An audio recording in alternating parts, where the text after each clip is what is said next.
Hey, it's Scott from San Marcos Makes. Today we are making Nashville hot chicken, but with one change to it. So normally this is made in deep fryer or frying. Trying some new things. I am going to make Nashville hot chicken. I've made this many times, but never like this. We are gonna try it in the air fryer. So before we make Nashville hot chicken, let me explain what Nashville hot chicken is, because a lot of people might think it may be similar to the hot wing or just spicy chicken. That is not at all what it is. This recipe dates back a long time ago in the Nashville area. Weird story. A lady knew her husband was cheating, but he loved fried chicken, so she thought she would make this extremely hot fried chicken to punish him. Well, it turned out he absolutely loved it, and this is the true story of where Nashville hot chicken came from. That's the famous Prince's in Nashville. I'm gonna base most of my recipe off the other, which to me is the better of the two, which is Hattie B's. Hattie B's is definitely the most known for their hot chicken. Even last Thanksgiving, I got to go to Hattie B's to try it in Nashville, and yes, it is that good. Definitely worth the trip. Now, what it is, it makes it different from a hot wing. It's not the vinegary, buttery, hot sauce that you're used to. Yeah, I guess it could be a wing, but it is traditionally boned-in chicken, but it uses cayenne and it uses the grease that the chicken is cooked in. You can also make it a little bit hotter, a little bit milder, all depending on your preference. You want it milder, add more brown sugar. You want it spicier, add more cayenne. But come on, people, it's hot chicken. Let's make this thing spicy. We're gonna turn the heat up on this one. All right, let's see it. For the marinade, I'm gonna be using both chicken breasts, cut into tenders. We're gonna get those in the pan and the pot. And I'm gonna be using, because I wanna try both, I'm gonna use bone-in chicken thighs. Get them open. So that's about 3 pounds of meat for this recipe, so more or less whatever you're gonna use. So, breast, cut up into medallions, bone-in chicken thighs. Now, I'm gonna use buttermilk, and I know this is low fat. If you can find the good stuff, full flavor, definitely do that. I just didn't have any. All right, so thing of that, you also want to add hot sauce. So this is Frank's 2 tablespoons of hot sauce. Get that in there. Also 2 tablespoons of salt. Get that in there. And you just want to mix this all around. And then we're gonna refrigerate it for 1 hour, 2 hours, overnight, whatever you have time for. But you at least gotta go for an hour. Let the buttermilk and the salt really get down into that chicken. So, see you in an hour or two. All right, I pulled the chicken out of the refrigerator. It's been in there for a few hours, but don't get rid of the liquid just yet. We're gonna use it in our sauce, in our flour mixture. Let's get this flour mixture ready. I already have 3 cups of flour, and then I'm gonna add half a cup of cornstarch.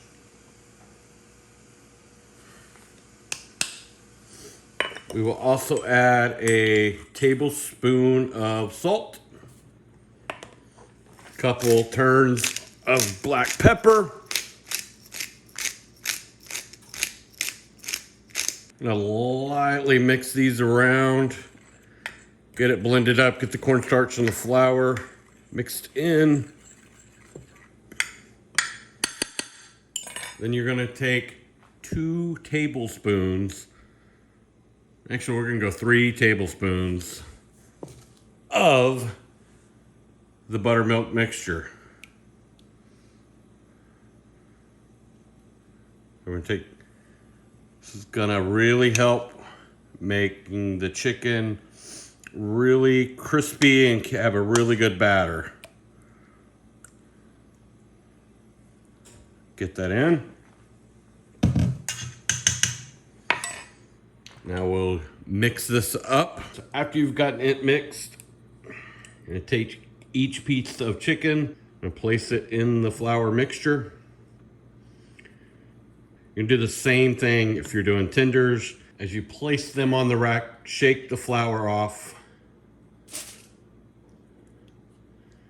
But make sure every little crevice has a good amount of flour on it. And we're gonna let it rest for 10 minutes. While you are waiting for your chicken to set the 10 minutes, you wanna go ahead and get the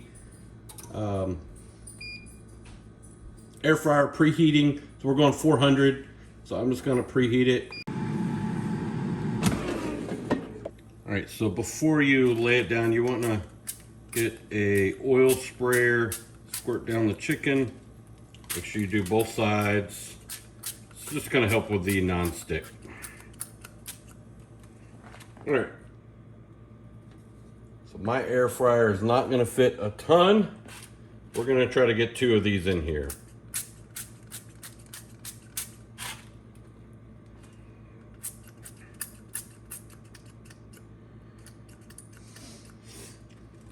And I'm gonna try both, one going skin side up, one going skin side down. And we'll see which one works out better. So I've got 2 in there.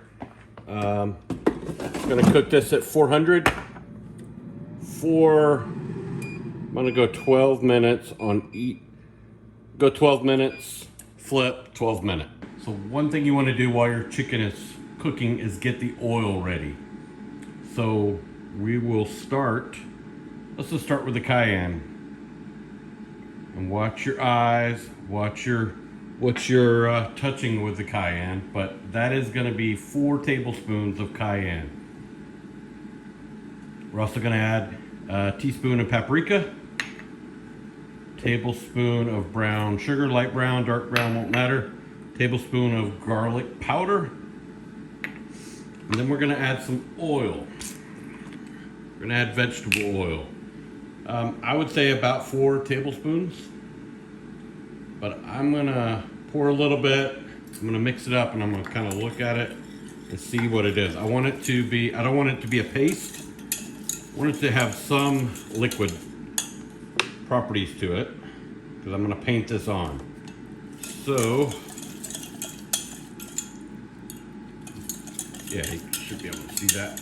I want it about looking like that. So we're gonna put this on the stovetop. The oil does need to be warmed up. So we're gonna cook this on a medium-low heat to warm it up. Just medium-low heat, a couple minutes, should be good. All right, so the timer went off. I did actually have to double the time.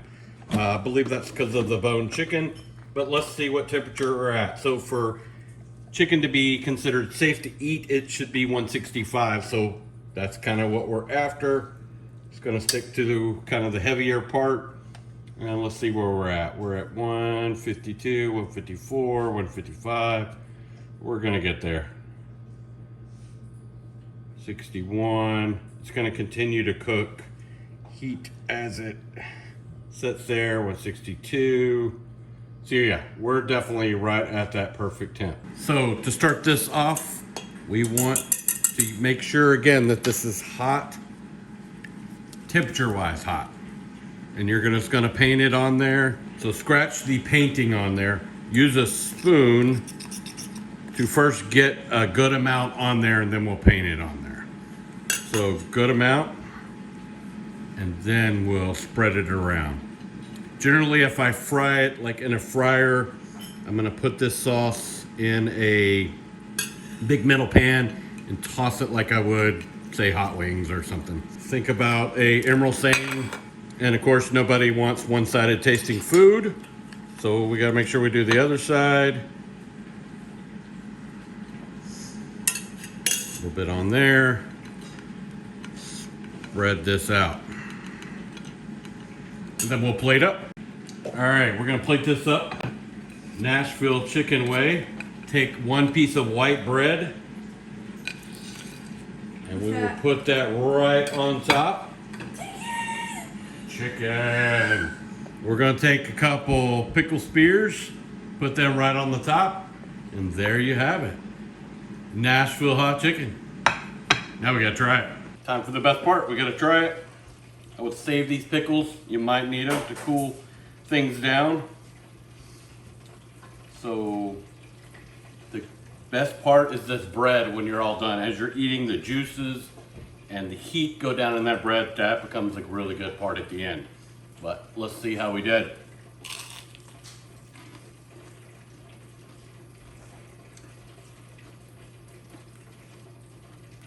So A, it's crunchy. That I like. Good amount of heat. Yep. That's really good. So, final verdict. If you're cooking one or two of these, it's gonna work perfect.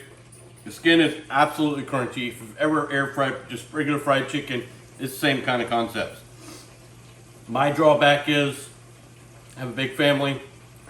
This would take me all day long if I was doing it, because it can only really get 2 pieces done at one time.